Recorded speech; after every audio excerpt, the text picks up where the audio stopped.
Hello, everyone. Welcome to Time with Wilson Anku. I'm thrilled to have you here today as we dive into a fascinating chapter of history that often gets overshadowed by the glitz and glam of the ancient world. Today, we're peeling back the layers to explore the shadows of Pharaoh, a narrative that springs from the biblical account of Joseph in Egypt.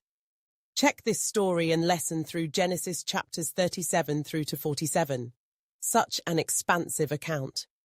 So, grab your coffee, settle in, and let's unravel this tale together.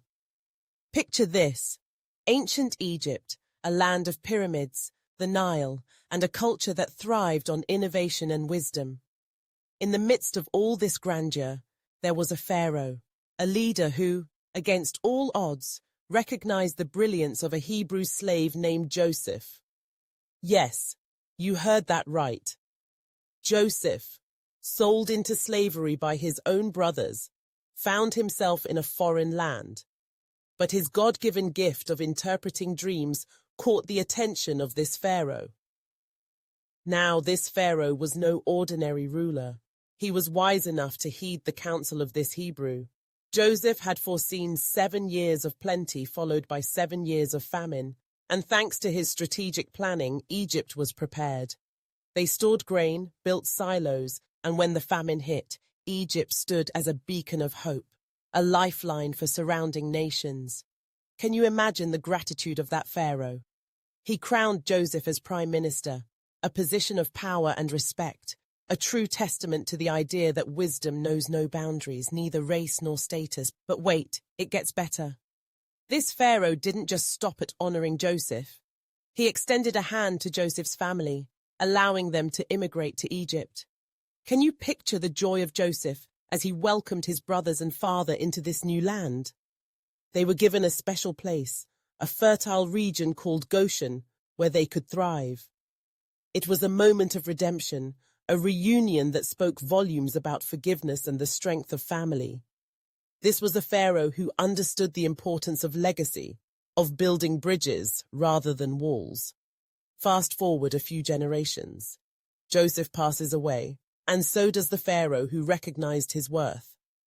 Time has this funny way of erasing memories, doesn't it? As the years rolled on, a new pharaoh rose to power, a ruler who didn't carry the wisdom of his predecessors.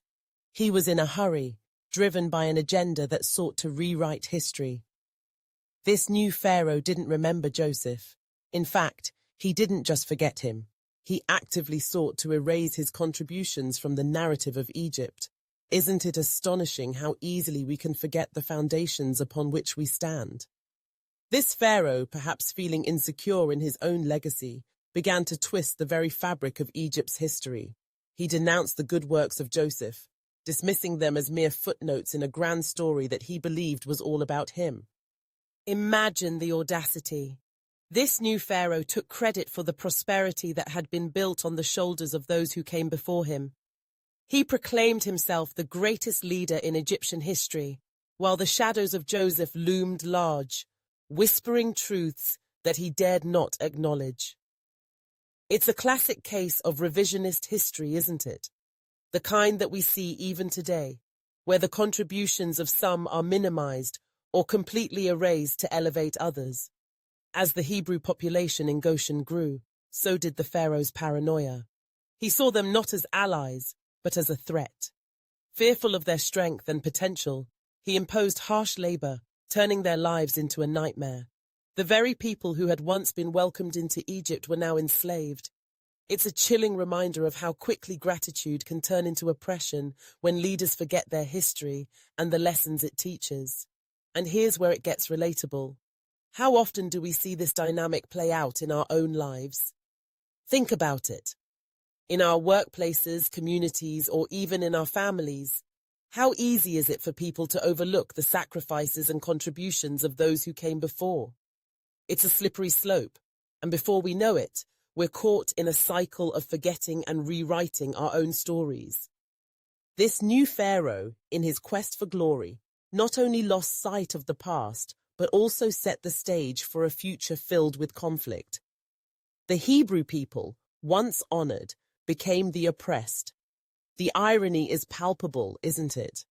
A kingdom built on the wisdom of one man now thrived on the suffering of another. It's a stark reminder that when we ignore our history, we risk repeating its darkest chapters. But let's pause for a moment and reflect. Despite the shadows cast by this new Pharaoh, the legacy of Joseph didn't vanish. His story, etched in the hearts and minds of the people, became a source of hope and resilience.